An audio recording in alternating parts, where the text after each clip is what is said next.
It's 9 a.m., time for the only garden talk radio show in Milwaukee. Tell your friends, the Wisconsin Vegetable Gardener is on the air. Join us and let's grow together. Coming up today on the Wisconsin Vegetable Gardener radio show, we're going to go over 5 things that you can make in your own kitchen that you maybe thought you could only buy at the store, as well as misconceptions of being a prepper. We'll go over what a prepper is and some of the bad things people think preppers are and the doomsday experience that they are trying to preach. Plus, our guest, Tess Burzynski, will be with us. We're going to talk about fungi and mushrooms and understanding how you can grow them in your own home and backyard. Plus your garden questions. Garden Talk Radio's on the air, and it starts right now. Welcome to the Wisconsin Vegetable Gardener radio show with your hosts, Joey and Holly Baird, some of the realest gardeners that you'll ever know, always willing to share their knowledge, mistakes, and working to grow together. Founders of the WisconsinVegetableGardener.com that contains over 1,100 garden videos to show and teach others to grow some of what they eat. Join them for the next hour as they cover practical gardening information that has worked for them and more. Now here they are.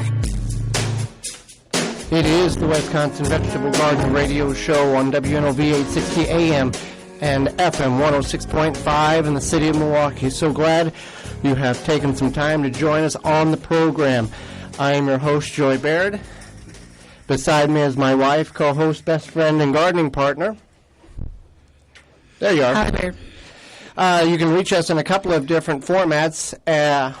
One is the Ivy Organics 3-in-1 Plant Guard hotline, 414-444-5250.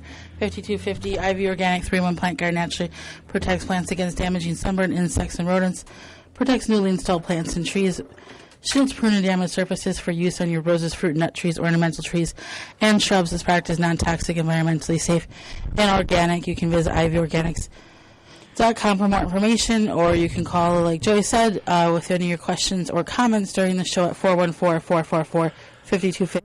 TWVG show, hashtag TWVG on Twitter as well.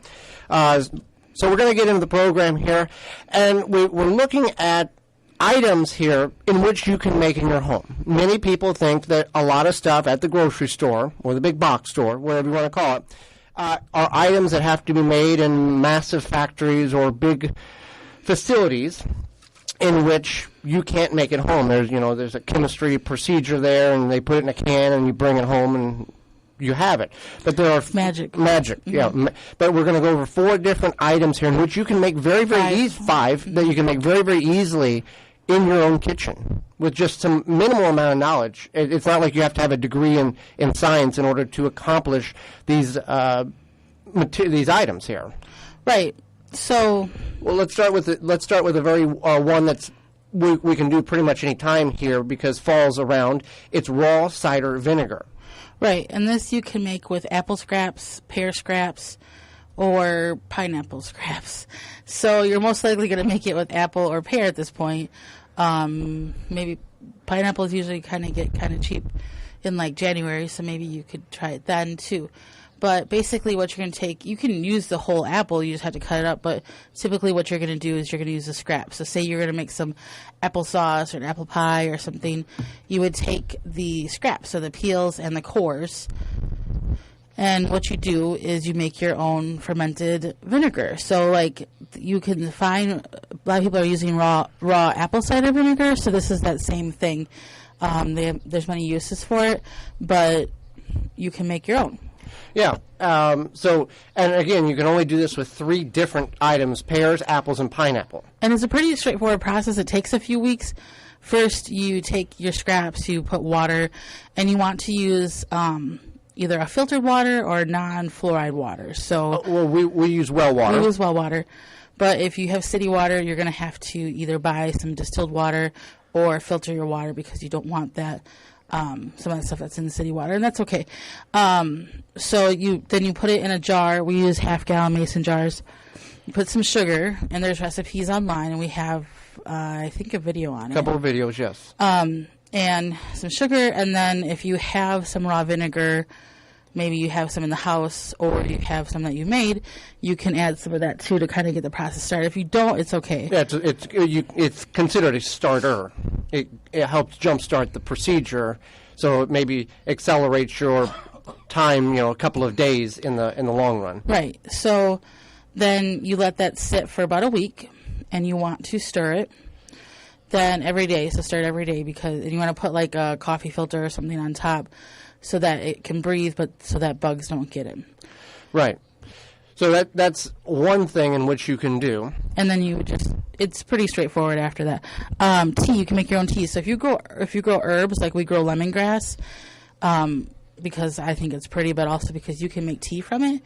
And you can use it in cooking and things like that. But you can dry your herbs. So say you grow mint, lemongrass, what have you. Even something like lemon peels, you can dehydrate those to make your... Grind them up, to a powder and then put them in a filter bag? Or will you just... you can just chop them. Chop them and drop them in and then remove them? Right. Okay. You can use a tea thing, I don't know what it's called, the little reusable ones that are metal. Tea ball. There you go. Yeah. So there's that option. And there's really no limit to what you can infuse into the water. As long as you feel you can tolerate the taste, you can infuse it. Right. Okay. And you can use it to enhance your own tea. Maybe you make black tea often and you want to add some lemongrass to add to the flavor. Go ahead. You don't have to you can kind of be creative. Another thing in which we can make in our own house is vanilla extract. And this is not the generic or the imitation. This is the true 100% vanilla extract that involves vodka. Typically, yes. You're going to take some sort of hard liquor. It's typically going to be vodka, or you could do like a white rum as well. And what you do is you take your vanilla beans. Well, where do we get the vanilla beans first? We're not able to grow them here in the Wisconsin area. Well, you can get them from a spice store. Okay. There's one that is very well known in the area. There's lots of locations. And you can also direct order online too, right? Yep, you can go online too. But if you're looking for local, then you can go local. Spice stores have them. So what you do is you let the vanilla, they sell them vanilla beans, and what you do is you don't have to, you can chop them up, whatever you want to do. I chop them up so that they have more of a chance to kind of soak. More surface area as well. Surface area, yeah. And then you let them sit in the vodka for about a month or so, just depending. You can do this with mint leaves too. I've heard of people doing it with all sorts of stuff. So you would have to kind of look that part up online. But the vanilla has been successful for us. You let it soak, and then for about a month or so. And you don't have to remove the vanilla beans. You can just continue to use it. It'll just enhance the flavor. Now, do you have to put this in a dark container, or can it be in a light, like clear glass container? You would want to do a dark container or just put it in a dark area of your home. Kind of like whenever they brew beer, they put it in a dark container in order to keep it whatever it needs to do. There's a science behind why the bottles are brown and dark colored rather than clear. Right. I did it. I stored it in a dark container. I got some bottles from, I don't remember where, but I got some bottles, but when I was making it, I made it in a mason jar, and we have this cabinet above our kitchen sink that has like very little light that gets to it, and that's where I put it. Another thing is broth. Now, broth can be chicken broth, beef broth, vegetable broth. Right, and the procedure is the same in all three, just the ingredients are different, correct? Right. So the reason why you're doing this is because bone broth is known to have really good properties for your digestion, actually. So people make bone broth because it's good for your digestion. It's also just good for you in general. You're getting a lot of nutrients from those bones. You can do this with vegetables. That's fine. So what I do is, say I got a chicken, like we ate chicken or something, right. Or we got like one of those rotisserie chickens, whatever. I freeze the bones, and if there's meat on there, yeah, that's fine too. Okay. What's wrong? No, I just want to make sure that we didn't have to scrub the bones clean before we froze it, because some people might think that, bone broth only has to be bones. No, you can do that. Some people get chicken feet and do this, so whatever you want. And so then what I do is then I usually, at some point, I'm like, okay, I have enough of what would be about 2 chickens. And then I put it in a pot with water. And then I put any kind of vegetable scraps I have, garlic scraps, onion scraps. Say I open the fridge and I'm like, oh, these carrots look kind of questionable. I'm just going to toss them in there. Whatever. Some people will save their vegetable scraps in a freezer bag, and then when they're ready to to make the broth, they do that. So there's options like that. So then you just boil it down. I boil it for about 12 hours. I don't boil it for 12 hours. I get it boiling, let it simmer for about 12 hours. I strain it twice at least. Because we're putting this in a very large pot and the ingredients are submerged under the water, correct? Mm-hmm. Okay. Yeah, so you put in a very large pot. You can add pepper, garlic, whatever flavors. Yeah. I wouldn't add much salt. There's really no necessity for that because you're and cooking this is it kind of for why so we're long. doing it at home, because the amount of salt that is in these broths that we get from the store is outrageous. Right. And the ones we're making at home have a minimal to almost no salt levels in them. Right. Okay. So, and you can, if you decide to make soup with it, you can add salt at that time. I just don't add any salt when I'm cooking it down because I don't see the need for it. So you let it cook down, you strain it, and then I freeze it. You can can it. I've noticed that if I freeze it in jars, even if I leave extra space for the expansion, they still crack for some reason, so you might want to freeze it in freezer bags. And when if we can it, we can do a water bath procedure, or do we have to pressure can the items? You have to pressure can it. Okay, pressure can the broth. Right. But so the easier way would be gallon freezer bags, fill them about half full, or in quantities in which you know you will use in one use. Quarts. Yeah. Yeah. One usage, so you're not thawing it, taking 2 cups, freezing it back. The repetitiveness there can not be good for the freeze-thaw cycle on it. And then another thing, and this is the same for vegetable, chicken, beef, whatever the case is. Right. Another one, our final one, is fruit leathers. We can go to the store and pay very high price for what is called fruit roll-ups. We can do this in our own home. Sometimes they're called fruit leather. Yeah, by utilizing a dehydrator with a fruit leather or fruit roll-up tray, which is a plastic, and you can probably construct one of these with like wax paper over your existing dehydrator tray, as long as you allow the air to circulate through the center and the edges. But you can take your favorite fruit and puree it. There's recipes online. I'm not familiar with the exact recipe in which the procedure happens, but you can do it and then dehydrate it and have your fruit leathers or your fruit roll-ups for your kids or for you, and you know what's in it. That's the other thing. Right. And it's probably a little bit...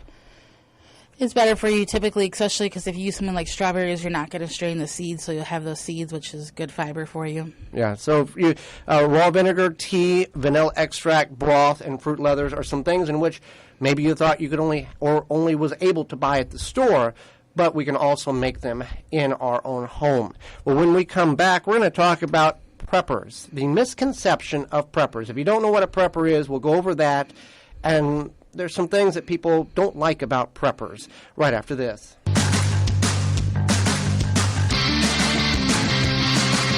(24/7, 365). The WisconsinVegetableGardener.com has all the gardening information you need: videos, digital magazines, replays of shows, and more. Beans and Barley Market and Cafe, a neighborhood specialty grocery store for the east side and greater Milwaukee area, where you can find all you need, from fresh produce to bakery to organic frozen dinners, from wine to fresh squeezed carrot juice. A health food store with hundreds of products, vitamins, supplements, bath and body items, magazines, cards, books, and a knowledgeable staff. Catering available, open daily at 8 a.m. The restaurant serves breakfast, lunch, and dinner 7 days a week with a menu of good, healthy, homemade food, including vegetarian and non-vegetarian specialties. 1901 East North Avenue, Milwaukee, 414-278-7878, and online at beansandbarley.com. Mycorrhizae is a beneficial fungus from PlantSuccessOrganics.com that will greatly increase your plant's germination ability and healthier root structure. You can increase seed sprouting, root growth, and general plant germination. Mycorrhizae can be used with hydroponic root cutting, seed sprouting, cocoa coir, and soil. PlantSuccessOrganics.com carries powder, granule, and tablet form of mycorrhizae. Increase the level of mycorrhizae in your soil to give your plant the optimal opportunity to produce incredible harvests. For more information and to purchase, visit PlantSuccessOrganics.com. Are you short on time when it comes to grocery shopping? Yes, I'm talking to you. ShopWoodmans.com offers online shopping for store pickup or delivery on their over 60,000 plus items at Woodman's everyday low prices. Order online, select a pickup or delivery time, and create more time to do what you want. Leave the work to Woodman's. Also, check out the shopwoodmans.com app. You can even make special requests, like specific sizes of produce. For more information, visit shopwoodmans.com. Zaz Products, offering great quality supplements that can help personal health and increase longevity. Committed to bringing you the highest quality products at the lowest price. Find out more at zazproducts.com. Tall Earth Wood Treatment all-in-one preservative and stain offers lifetime protection and creates a unique silver-aged wood finish. All ingredients are non-toxic, eco-friendly, perfect for garden beds and veg truck. Find out more at tallearth.com. Free shipping on all orders. Use coupon code WISCONVEG to save 15% off orders placed at tallearth.com. Shield and Seal Vacuum Sealers and the highest quality vacuum sealing products, unique black and clear and all black bags, protecting your produce and product better than traditional bags. Find out more at shieldandseal.com. So many pumpkins. Around 90 to 95% of pumpkins in the United States are grown in the state of Illinois. 80% of the pumpkins that are supplied in the United States are available only in October. There are more than 45 different varieties of pumpkin. They range in color from red, white, green, and have names like Hooligan, Cotton Candy, and Orange Smoothie. Blue Mel's Garden and Landscape Center offers an awesome selection of high-quality garden and landscape products. We have just the plants you're looking for: annuals, perennials, veggies, herbs, and more. Plus, you can always count on us to answer all of your questions and offer expert advice. Blue Mel's also carries the largest selection of bulk landscape materials in the area. Enjoy a beverage from our coffee shop while your kids run around in our huge playground. Join our growing list of highly satisfied customers. Visit the garden center that offers everything you're looking for. Visit Blue Mel's today. Blue Mel's 4930 West Loomis Road, 414-282-4220. The Wisconsin Vegetable Gardener Radio Show is brought to you by the following: Haas Tools, Tree Diver, Root Maker, Seeding Square, Rebel Green, Dripping Springs Oil, Zaz Products, Shield and Seal, Pomona Universal Pectin. Find all sponsors at the WisconsinVegetableGardener.com and thank them for their support. Now back to the Wisconsin Vegetable Garden Radio Show with your hosts, Joey and Holly Baird. Many people have misconceptions about what a prepper is or what preppers do. And so I'm just going to kind of define what a prepper is a person who believes in catastrophic or just regular disasters or emergencies likely to occur in their lifetime or the future, and they have active preparations for it, sometimes by stockpiling items, sometimes just by being conscientious of where they live and the natural elements that they have to deal with. Well, we saw a lot of this during Y2K, that people felt the world was going to end, and then they were stockpiling hundreds and hundreds of thousands of dollars worth of guns, food, generators in bunkers and wherever else. Right. So there are those people. Which didn't make, and I understand the being prepared. I get that. But if the world is going to end, what makes, okay, I can survive 3 years on what I've got. Then what are you going to do if the world's done? But anyway, that's my thing. Okay, that's not the point here. That's not the point here. Calm down. Yeah. So basically, they get a bad rap. Yeah, they do get a bad rap, and people think that they're expecting like an apocalypse, that they're isolated people. Maybe they have a bunker, they stockpile ammunition, guns, what have you. And are those people out there? Yes, it could be your neighbor for all you know. There was this article about these people that had all this stuff stored from the 50s. They lived next to these people for years. Then they sold the house, and people who moved in found all this stuff, and they had no idea. So you don't know. However, there are good things about being a prepper, having a prepper state of mind, or thinking ahead. Like, I have first aid kits in all of our vehicles because you never know, right? Right. Yeah. So that's kind of a prepper thing. A lot of preppers have first aid kits, know about first aid, CPR, things like that. That's one thing. But even if you live in an area such as just Wisconsin, you might want to keep some food on hand in case you do get stuck in a snowstorm, so you're not trying to run to the store and get all the milk and bread to make your milk and bread sandwiches before the snow hits. Yeah, I always wondered why it was just milk and bread. I think you need eggs too, though. Then you can make French toast. Okay. But here's the thing. When it comes to being a prepper, that term kind of came to being 60s or 70s. For some of you listeners, if you remember as a child or you listened to your grandparents talk, they did this every year. Hey, we grow a garden, we can it because in the winter we can't grow food, and we don't have Woodman's or Outpost or Beans and Barley down the street in which we can just run and get a pineapple on December 17th if we want a pineapple. We have to prepare and store the food because if you don't have it, you don't eat. Right, and I think as a society, we've become used to the convenience of that. Yes. And there's nothing wrong with that. That's how I grew up. We were not very far from any type of store. We could walk to the gas station if we needed a gallon of milk, whatever. So it's not like there's nothing wrong with that. However, it's kind of good, I think, at times to take a step back, think about the store might be coming. Well, look at the hurricane down right. south. It makes sense because you don't know, and you don't know if you shop at the store at the wrong time of the week, there might be stocking and you might not have everything that you need at that store. So there's things that get kind of messy in a sense, and if you are prepared, at least you're prepared. Right, and not all preppers live in a bunker underground or in a gated property, and not all preppers have thousands of firearms and millions of rounds of ammunition.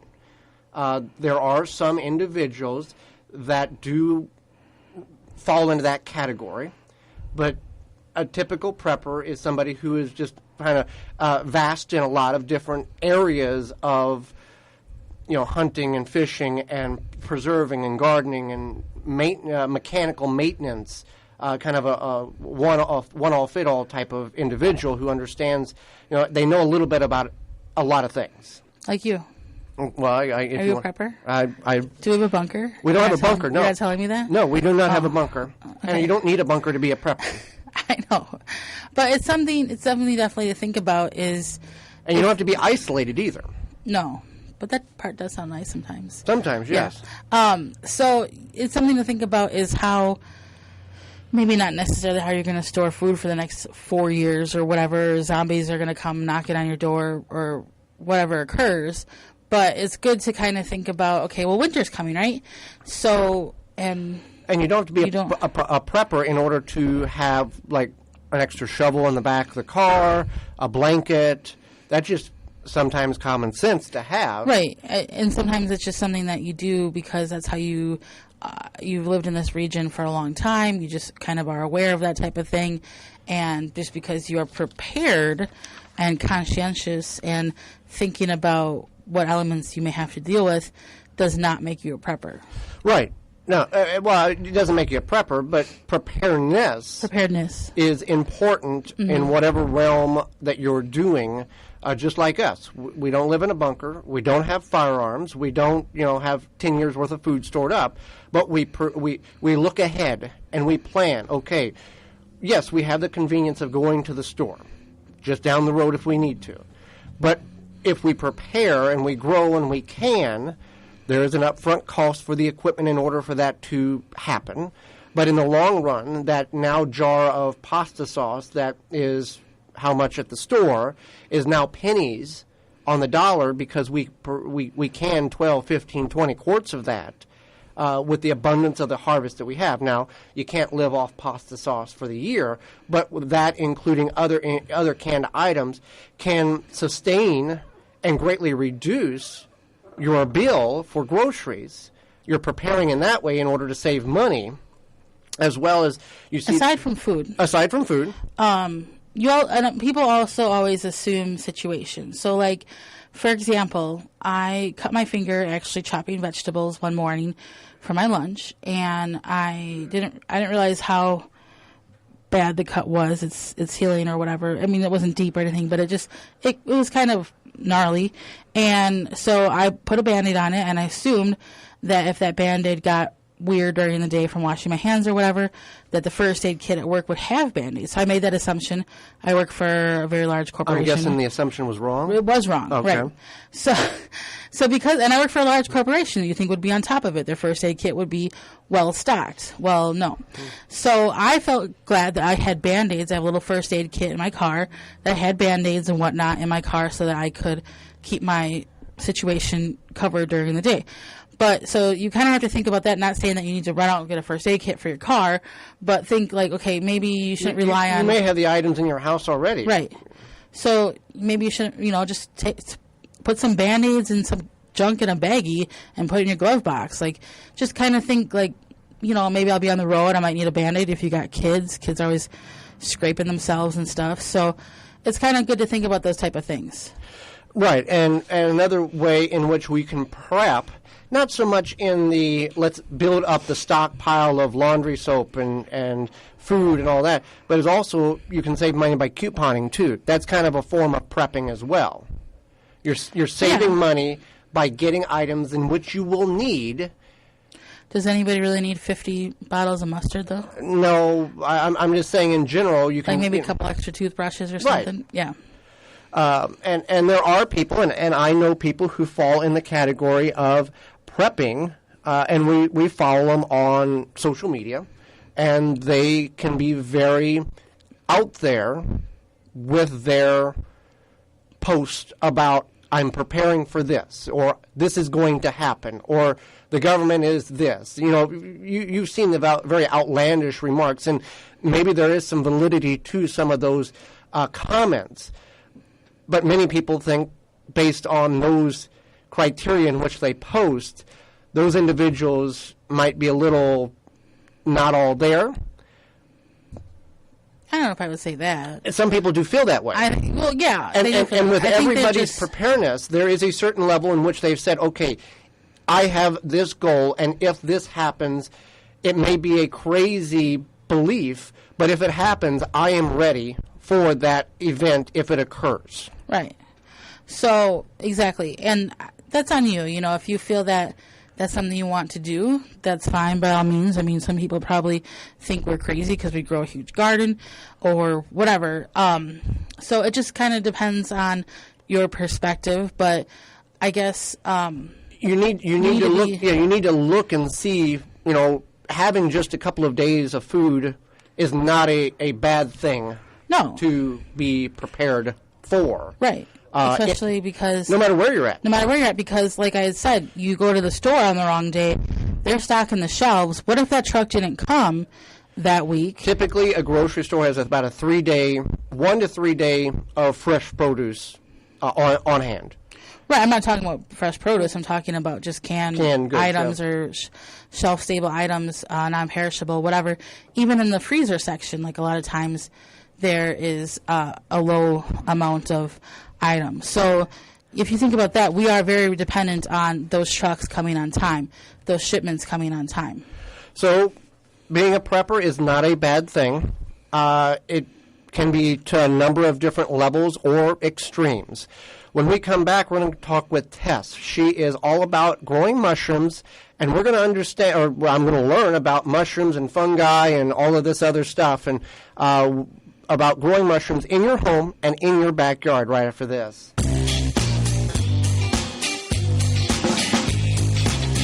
Got a question? Email the show at twvgshow@gmail.com.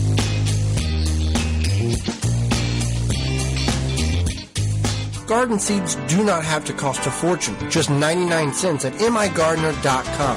Now with over 450 varieties of non-GMO, heirloom, and organic flower, vegetable, and herb seeds available year-round. Pay less and get more seeds. Shipping as low as $2.50.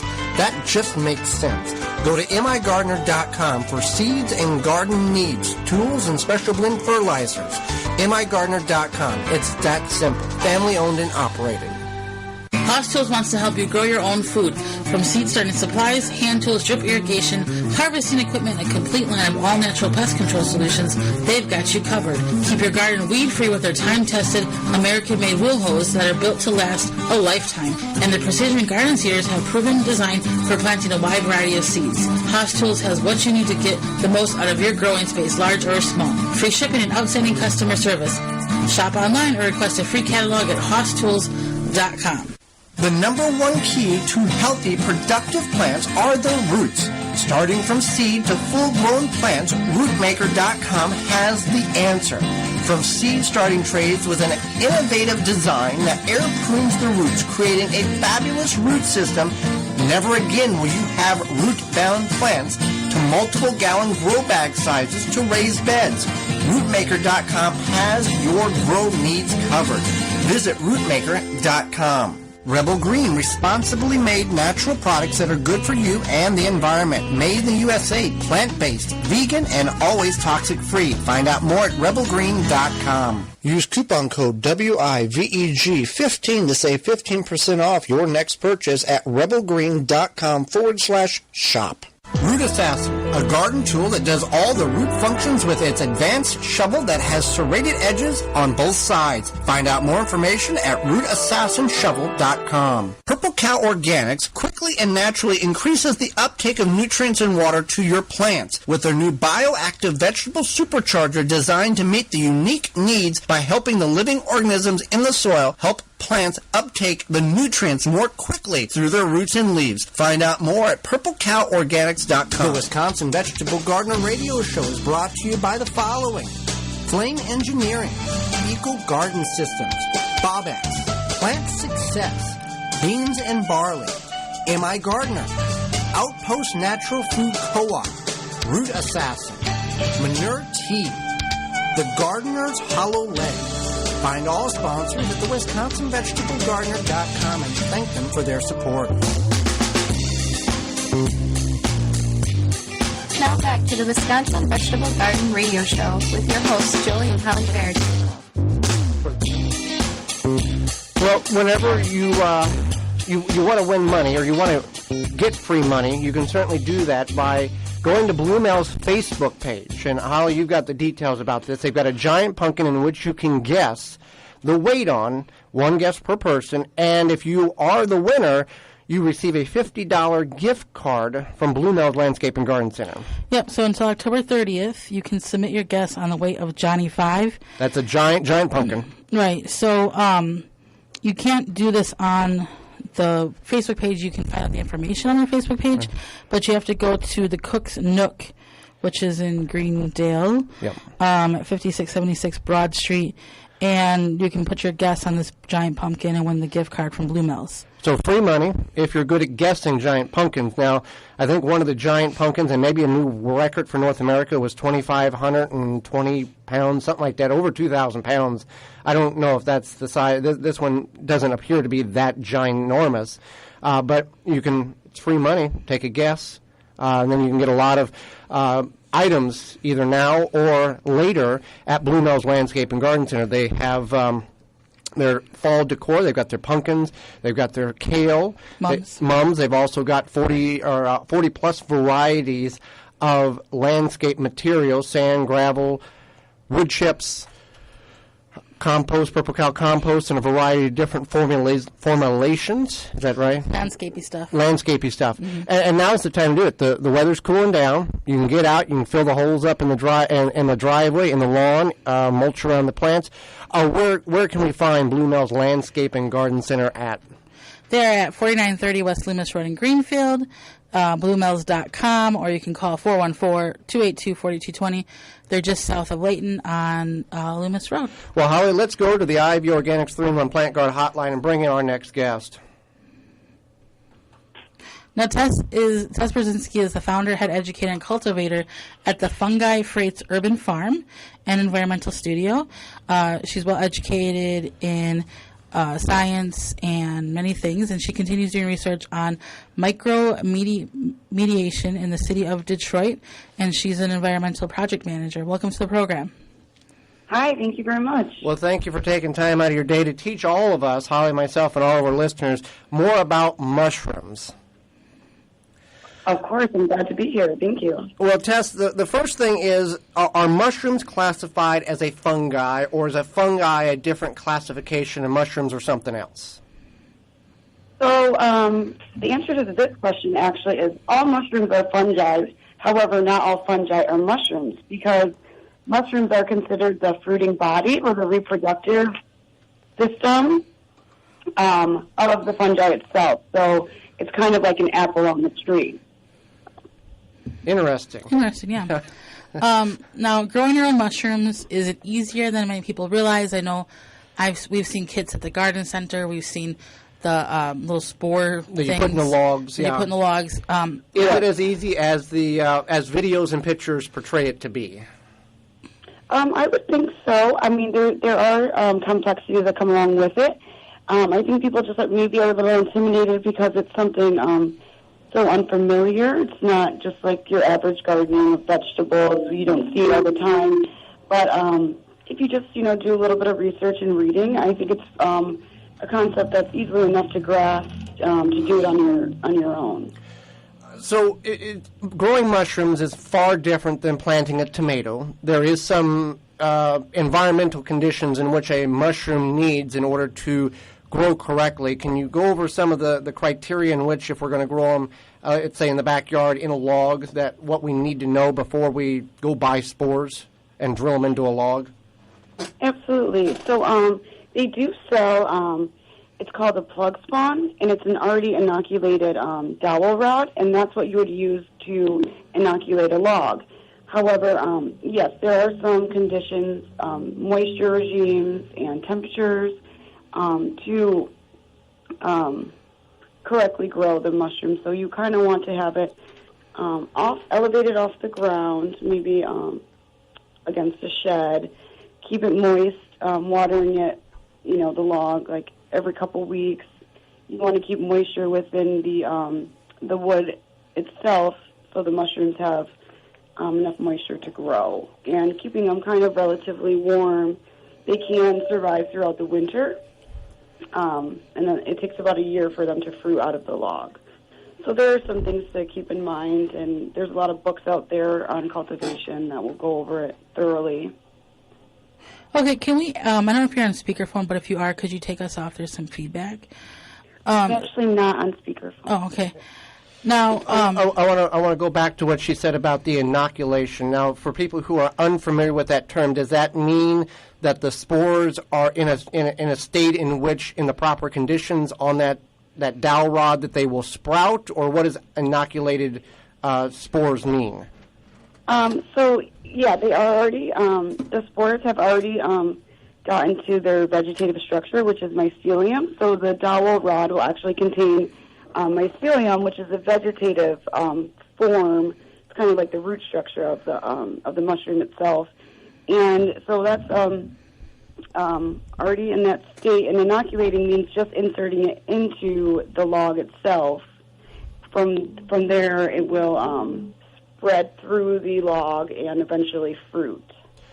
So when we talk about, and it's been said in a lot of the survival programs you see online on TV, that when you go, you have to know your mushrooms if you're going to go foraging in the woods. Otherwise, it's either do or die unless you know what it is. How accurate is that statement? Well, there's a quote, some of us, like mushroom people, say, all mushrooms are edible, some only one. Yeah. And I would say it definitely is very important to know your mushrooms if you are foraging. There's many edible mushrooms that have look-alike mushrooms that contain toxic properties that can make you really ill. So the best thing to do if you want to get into foraging is maybe look up a local organization. In Michigan, where I'm from, we have the Michigan Mushroom Hunters Club. There's also NAMA, the North American Mycological Association. Get a good field guide before you go and foraging for your, for your edible mushrooms. Whenever we decide to get some mushrooms to inoculate and put in logs, is there a go-to that you would recommend Holly and myself and our listeners that this is a good starter in order to understand the procedure and the process in which to grow mushrooms, or are all of them basically the same plant, grow, harvest, or is there some easier than others? Well, for the logs specifically, the shiitake grows really well in logs, and I think that's what most people go to for log cultivation because they're saprophytic and they digest the wood really well. Also, the oyster mushrooms are very good beginner mushroom because it's resilient and tends to do very well in many conditions of cultivation. You don't have to really be so sterile or in a lab because that species is pretty resilient and can survive. We see these kits that we can buy at the garden center. It's a box, and you have to follow a certain procedure, and you get button mushrooms, and if you let them go, they grow larger. How is that different than the growing in the logs? Which is better? I wouldn't say one or the other is better, just depending on your situation. The ones that I think you're talking about in the bag, that is just the mushroom is growing on a different material. So there's a lot of those kits that are in a bag, and it's really nice because you don't need a lot of space, where when you're doing log cultivation, you need more space just because of the difference in size. So I think it's just about preference and what kind of environment you're working with. Okay, and what is Fungi Freights? That's the organization you're associated with. What makes them different? What is it? So Fungi Freights is an urban mushroom lab and educational breeding ground. Along with cultivating fungi for food, medicine, and remediation, we do our best to educate the community on the beneficial properties mushrooms have and how they can be incorporated with our everyday life. So just educating the community on a food source that is highly nutritious and pretty secure and can add more vitality to the community through using it as a food, using it medicinally, and for remediation purposes. I want to go back and revisit the foraging for mushrooms and trying to identify. And to be clear on what you said, there's no real legitimate / guideline available to determine, hey, I found this mushroom in the backyard, in the back 40, in the woods. It looks XYZ, so I know it's edible. There's not really, you have to understand that, correct? Well, or is it? It's all about practice. So if you do find a mushroom you think it looks like, an edible mushroom that you're kind of familiar with, you can go to your field guide. There's something you can do that's called taking a spore print. Mushrooms have their own, fingerprint, so to speak, and it's kind of hard to describe how to do this over the phone, so to speak, but you can take a spore print. A lot of them have different color spore prints, so you have a mushroom, say it looks like another mushroom that's poisonous, but they have different color spore prints. You can take the spore print and maybe cancel out some of those things via spore printing. And if you look that procedure up, it'll explain very well how to do it, and it's a pretty easy way to identify certain mushrooms. Well, I'll ask you this because Holly and I, we were talking about, you coming on the program, and we ask questions to our guests that we do not know the answer to, and that's why we bring experts in like you. What is the difference between a normal mushroom and a psychedelic mushroom? We hear the word psychedelic when we hear about the 70s and rock bands and all. What is the actual definition between the two? So a psychedelic mushroom obviously takes you on a spiritual or a trip, so to speak, and this happens, usually the mushrooms are from the psilocybe genus, and these mushrooms contain a property known as psilocybin. When you ingest the psilocybin, your body breaks it down into psilocin via dephosphorylation, and the psilocin is a psychoactive compound, and it molecularly mimics serotonin. So then it is able to attach to your serotonin receptors and undergo neurogenesis, open up new neurological pathways, and induce new neurons to grow within your brain. But that's the basic difference is they contain a psychoactive compound known as psilocybin. Okay, great. So how can we find out more about you and your organization? I do have a website, www.fungifreights.com.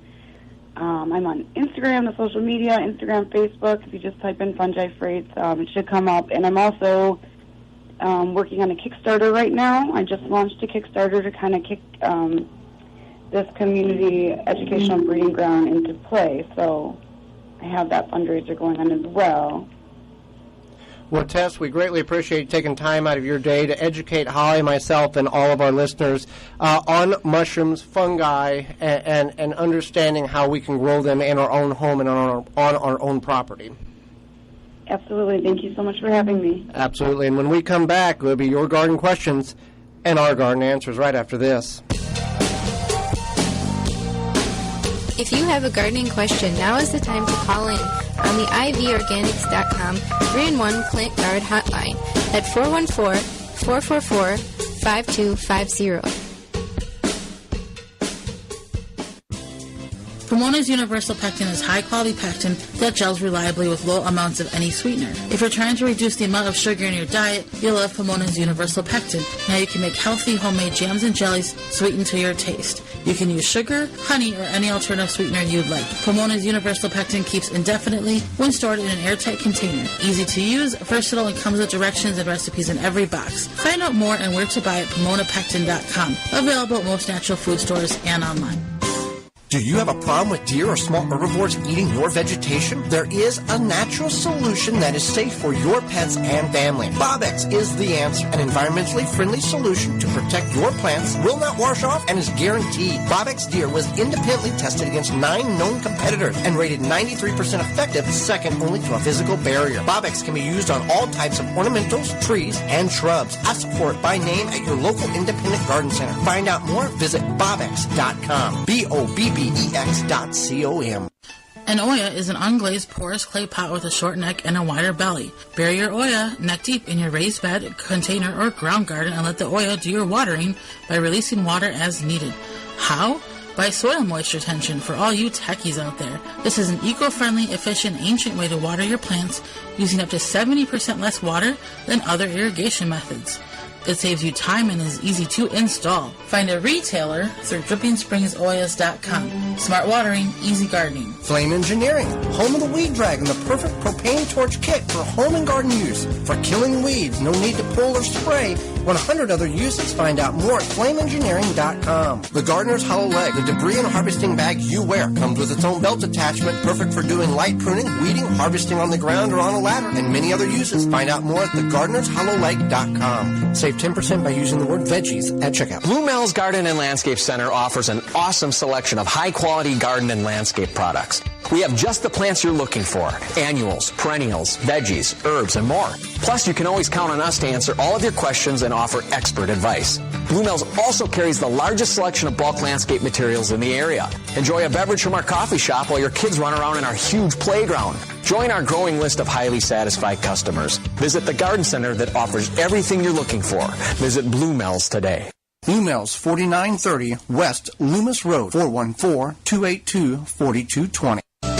The Wisconsin Vegetable Gardener is brought to you by the following: Handy Safety Knife, BioSafe, Tall Earth, Chapin International, The Plant Booster, Ivy Organics, Woodman's Market, Blue Mel's Landscaping Garden Center, Purple Cow Organics. Find all sponsors at the WisconsinVegetableGardener.com and thank them for their support. Now back to the Wisconsin Vegetable Garden Radio Show with your hosts, Joey and Holly Baird. Ivy Organic 3-1 Plant Guard naturally protects plants against damaging sunburn, insects, and rodents, protects newly installed plants and trees, shields prune and damaged surfaces for use on your roses, fruit and nut trees, ornamental trees, and shrubs. This product is non-toxic, environmentally safe, and organic. For more information, visit ivorganics.com. You can call at any time during the show or right now with your question or comment to 414-444-5250. You can also email us at twvgshow@gmail.com. We had a couple of questions come in this week on a number of platforms. Holly, I'll address this one to you as you are the canning expert. Wendy asked, does your pear butter burn when you're cooking it in your slow cooker for the pear butter preparation for canning? No, but what would be why would it, from the experience, why would the pear butter be burning in the slow cooker? One is, I don't add any sugar to my pear butter because it cooks down for so long that the natural sugars enhance themselves, essentially. So there's that. Also, you have to watch it So, like, it's not a turn it on, walk away, come back in 12 hours from work, and everything's supposed to be good. if that's the case, then you put it on the warm Keep setting. warm. Right. So you kind of have to do this at a time where maybe you are going to go to work, but you're not going to go grocery shopping after work and watch the kids' soccer game. Like, you're going to do a time where you're going to go to work, come back, and then maybe overnight you're going to leave a little bit higher. It's kind of like smoking meat that you kind of got to be around to monitor it, to check on it, baby it a little bit. Right.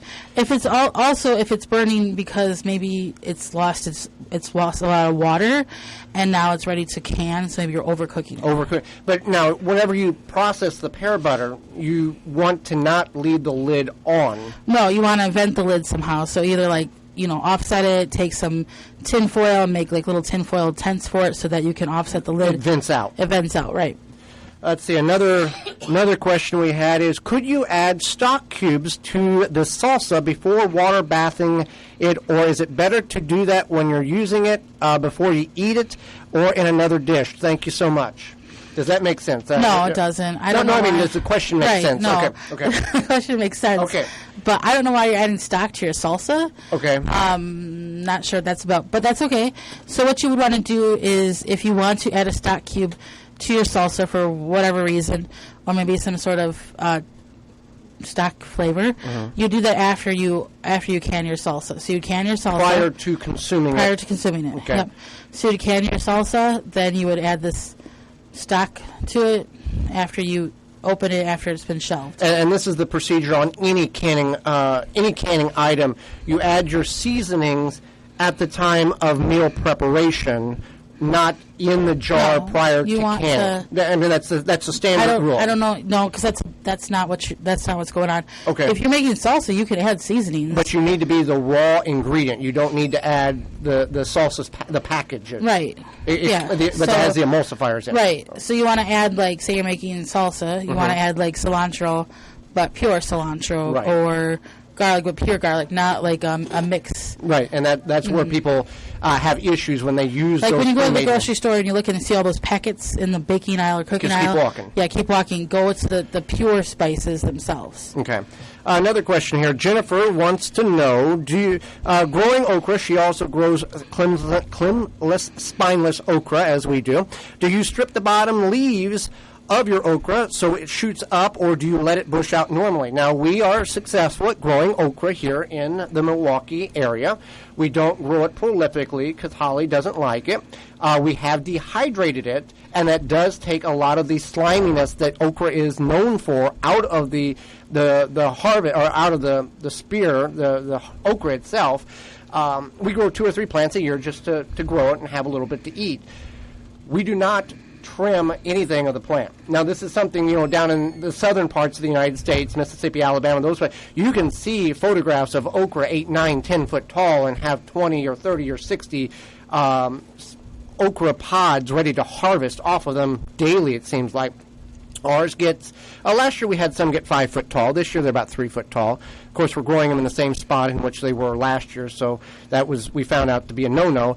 We don't trim, we don't touch, we just let it grow. Now, with this suggestion, that may encourage more leaf structure at the top of the plant, which would It makes sense. put more fruit and flowers on it, and that's something that we can certainly look into for the upcoming next year. There's really nothing wrong with that thought. It makes a lot of sense. It cleans up the bottom, adds more air circulation, and puts the more vertical growth on the plant, which, like a tomato, if you trim the bottom, you're going to stimulate a lot more growth tips, can potentially put on more flowers, which will put on more fruit. So that's something of that nature. I had a question. Yeah, real quick. From a coworker. Yes. They want to know if they don't want to deal with their tomatoes anymore for the season, do they pull them out? What do they do? Do they have to pull them out? How do they kill them? The tomato plants? Yeah, just pull them out. If they are diseased, throw them away. If they're not diseased, which most of them will be, you can go and throw them in the trash. If they're not diseased, put them in the compost pile. Don't leave them in the garden. If they do have any disease, a lot of the coldness over the winter will kill those diseases. But get them out of the garden. Disease, throw them away. Clean, compost them. So, yeah, that's the best way to go about doing it. You're always welcome to ask us a question via email, twvgshow@gmail.com. The question come in, I recently watched a video of yours on your website when you harvested yacons last year. The roots or the tubers were incredibly large. What fertilizer did you use for those? Now, yacons are a root crop from South America. They are similar to a sweet potato in looks, but they have a sweet watermelon cross carrot cross wet apple taste to them. We use sustained natural fertilizer for those plants, and you want to have more potassium in your fertilizer for yacons than you do nitrogen and phosphorus because it wants that root development. So that's how we address that. Another question, how do you store your zucchini? I understand it is a summer squash that should not store very long, but I noticed in some of your blog posts and Instagram that you had them in March. How do you do this? Well, the way we have done this in the past, and this was purely by accident, for those who are still growing zucchini, here's how you can overwinter zucchini after you harvest it. We let it get very large. So we leave a plant alone, or we forget about a plant, however you want to look at that, and we let it get humongous, 8, 9, 10 inches in diameter, essentially like a log, is what I'm trying to describe here. And then we harvest it. We bring it in a cool area. We put it in a side bedroom where the heat it's just a storage room essentially. There's no heat. You can also do this probably fairly successful in a basement. And now when I'm talking the size of the zucchini, we're looking at 18 to 20 inches long, and these are 3 to 5 pounds in size, okay? You want to try to keep a 50 to 55 degrees, 60 degrees, no hotter than 65, kind of in that range. And you just have to check on it. Now, when you eat the zucchini in February, March, it's not going to have the luscious freshness to it. But as we call zucchini the tofu of the vegetable world, zucchini will absorb any flavor you put to it, butter, whatever flavor you want to add to it to absorb it. So it's going to be on the drier side, but if you pan fry it, if you bake it, and you add different ingredients to it, it will be just fine. So that's how you store your summer squash over winter, and we did that accidentally for accident. Just that's one of the things that happen. That's how we learn. We are out of time, and we certainly appreciate your time joining us on the program. Programming note, join us next week when we're going to discuss lessons we have learned in the garden. We're going to pass that information on to you so you can not make the mistakes and have the information in order for you to be more successful next year. As well as we'll go over plant-based energy boosters, natural plants that provide an energy for us so we don't have to take supplements, or we can limit the energy intake of some chemically based and non-organic means of energy. As well as our guest, Paige Embry, will be with us. We're going to talk about native bees and understand their life cycle and what we can do to help them along now as well as in the spring. Miss any portion of this program or want to revisit it in its entirety, you have a couple of options in order to find that information. You can simply go to our website, thewisconsinvegetablegardener.com, and click on the radio tab or the highlight tab on the main page on the right-hand side. That'll give you full in-studio video and full podcast of the program or segments as you would want to view and listen to. Or go to your favorite podcast providing website and search the Wisconsin Vegetable Gardener radio show or podcast, and you'll find all of the programs there. For Holly Baird, I'm Joey Baird, and until next time, we will see you in the garden. You've been listening to the Wisconsin Vegetable Gardener radio show. Tell a friend and join Joey and Holly again next week so we can all grow together. The Wisconsin Vegetable Gardener radio show is a production of the WisconsinVegetableGardener.com in association with WI Garden Media, broadcast live from the WNOV 860 AM and the W293CX 106.5 FM Courier Communication Studios in Milwaukee, Wisconsin.